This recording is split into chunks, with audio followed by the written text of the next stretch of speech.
నిజంగా ప్రతి సీను ప్రతి షాట్ మైండ్ పోతుంది లోపల. Seriously awesome movie. టీఎఫ్ఐ బానిసలందరికీ స్వాగతం సుస్వాగతం. నేను మీ Appalaraju and welcome to our channel POV of Appalaraju. ఇందాకే ఆంధ్ర కింగ్ తాలూకా సినిమా చూసొచ్చాను అండ్ సినిమా ఎలా ఉందంటే అదిరిపోయింది. ఈ సినిమా ఒక complete commercial film. Love, comedy, drama, action, emotion ఇలా ప్రతిదీ బాగా వర్కౌట్ అయ్యాయి. అండ్ ఈ సినిమాతో నాకు రీసెంట్ టైమ్స్ లో ఎప్పుడూ రానంత సాటిస్ఫాక్షన్ వచ్చింది. అండ్ ఈ సినిమాతో మన ర్యాపో అన్న కంబ్యాక్ ఇచ్చాడా అంటే ఎస్, మామూలుగా కాదు, వేరే లెవెల్ కంబ్యాక్ ఇచ్చాడని చెప్పాలి. సినిమా గురించి డీటెయిల్ గా మాట్లాడుకుందాం. బట్ దానికంటే ముందు మన ఛానల్ కి కొత్తగా వచ్చినట్లయితే వెంటనే సబ్స్క్రైబ్ బటన్ నొక్కేయండి. మనది కొత్త ఛానల్ కాబట్టి మీ సపోర్ట్ మాకు చాలా అవసరం. So please do subscribe. Movie plot line విషయానికి వస్తే, ఆంధ్ర కింగ్ అనే టైటిల్ ఉన్న సూర్య అనే స్టార్ హీరోకి తన 100th ఫిలిం షూటింగ్ లో ఉన్నప్పుడు ఒక పెద్ద ప్రాబ్లం వస్తుంది. ఆ ప్రాబ్లం ని తన డై హార్డ్ ఫ్యాన్ అయిన సాగర్ సాల్వ్ చేస్తాడు. ఈ విషయం తెలుసుకుని హీరో సూర్య తన ఫ్యాన్ ని కలవడానికి వాళ్ళ ఊరికి వెతుక్కుంటూ వెళ్తాడు. అసలు సాగర్ తన హీరోకి ఎలా హెల్ప్ చేశాడు అండ్ వాళ్ళిద్దరూ లాస్ట్ కి కలిశారా లేదా అన్నది మిగిలిన స్టోరీ. ఈ ప్లాట్ మొత్తాన్ని సినిమా స్టార్ట్ అయిన 10 minutes లోనే నీట్ గా ఎస్టాబ్లిష్ చేస్తారు. సినిమా ఓపెన్ అయిన 10 to 15 minutes ఈ సీక్వెన్స్ ఏదైతే ఉందో ఇది కొంచెం నాకు స్లోగా అనిపించింది. బట్ ఎప్పుడైతే ర్యాపో ఎంట్రీ ఉంటుందో అక్కడి నుంచి సినిమా చాలా ఎంటర్టైనింగ్ గా ఉంటుంది. ఫస్ట్ హాఫ్ లో character introduction and love story ఉంటుంది.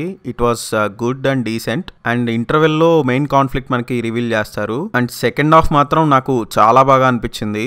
ఈ సినిమాలో ఉన్న మెయిన్ ఎమోషన్ అంతా మనకు సెకండ్ హాఫ్ లో చూపిస్తారు. ఆ డ్రామా కానీ ఆ ఎమోషన్ కానీ నాకు చాలా బాగా కనెక్ట్ అయింది. ఇక ఈ సినిమాలో నాకు మెయిన్ గా నచ్చిన కొన్ని పాయింట్స్ చెప్తాను. అందులో ఫస్ట్ వన్ వచ్చేసి రైటింగ్ అండ్ డైరెక్షన్. ఈ సినిమాకి డైరెక్టర్ గా వర్క్ చేసిన మహేష్ బాబు పి గారు నిజంగా నాకు చాలా బాగా తీశారనిపించింది. ఈ సినిమాకి తను అనుకున్న పాయింట్ ఏదైతే ఉందో అది చాలా ఫ్రెష్ గా అనిపించింది. అండ్ ట్రూ ఫ్యానిజం అంటే ఎలా ఉంటుందో చాలా నీట్ గా ప్రొజెక్ట్ చేశాడు. ఈయన రైటింగ్ స్టైల్ అంతా మనం మిస్ శెట్టి మిస్టర్ పోలిశెట్టిలో చూసాం.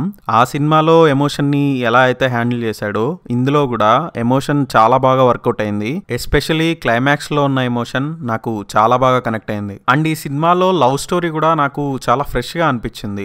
ఈ మధ్య వస్తున్న కమర్షియల్ సినిమాల్లో ఇంత ఫ్రెష్ లవ్ స్టోరీ నేనైతే చూడలేదు. అండ్ హీరో హీరోయిన్ మధ్య కెమిస్ట్రీ కూడా చాలా బాగా వర్కౌట్ అయింది. ఇంకా పర్ఫార్మెన్సెస్ విషయానికి వస్తే మన ర్యాపో అద్దరగొట్టేశాడు. తన ఎనర్జీ గానీ తన స్క్రీన్ ప్రెజెన్స్ గానీ ఇలా ప్రతిదీ సూపర్. అసలు భాగ్యశ్రీ బోస్ కూడా చాలా న్యాచురల్ గా యాక్ట్ చేసింది. అండ్ ఉపేంద్ర గారు కూడా హీరో క్యారెక్టర్ కి చాలా బాగా సెట్ అయ్యారు. Remaining actors like Rao Ramesh, Rahul Ramakrishna and మన సత్య వీళ్ళంతా కూడా చాలా బాగా చేశారు. ఎస్పెషలీ నాకు సత్య కామెడీ టైమింగ్ చాలా బాగా నచ్చింది. ఈ సినిమాలో మ్యూజిక్ అండ్ సాంగ్స్ నాకు చాలా బాగా నచ్చాయి. వివేక్ అండ్ మార్విన్ ఇచ్చిన స్కోర్ ఏదైతే ఉందో అది సినిమాకి ఒక ఫ్రెష్నెస్ ఇచ్చింది. అండ్ ఈ సినిమాలో నాకు అనిపించిన కొన్ని మైనస్ పాయింట్స్ ఏంటంటే, ఫస్ట్ లో నేను చెప్పినట్టుగా ఓపెనింగ్ కొంచెం డల్ అనిపిస్తుంది. అండ్ అక్కడక్కడ కొన్ని సీన్స్ రొటీన్ గా అనిపించాయి. అండ్ సెకండ్ హాఫ్ లో ఒక సీక్వెన్స్ ఉంటది. ఆ సీక్వెన్స్ లో నాకు కొంచెం క్లారిటీ మిస్ అయింది అనిపించింది. బట్ ఓవరాల్ గా చూసుకుంటే నాకు సినిమా అయితే చాలా బాగా నచ్చింది.